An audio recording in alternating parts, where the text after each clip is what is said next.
guys, welcome back to another video, and it is about Chef André Davy. And today guys, I'm here to share with you guys another phenomenal recipe. But guys, guess what? This one is pretty easy. This one is a detox water. So guys, I'm just gonna go ahead and jump right into this video. So firstly guys, what we need is some ice, okay guys?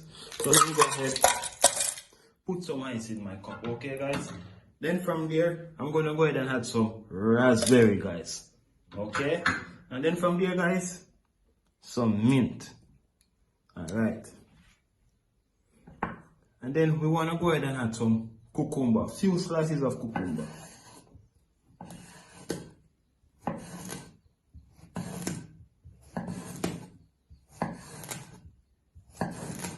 And here we go guys.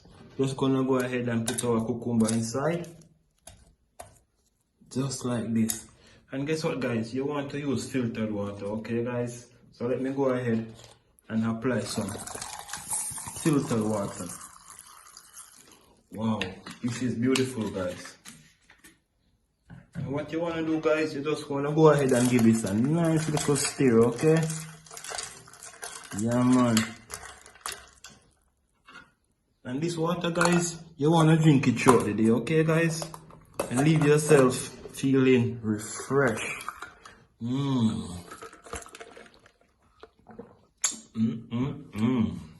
Thank you guys so much for watching this video, and I will catch you in another one pretty soon.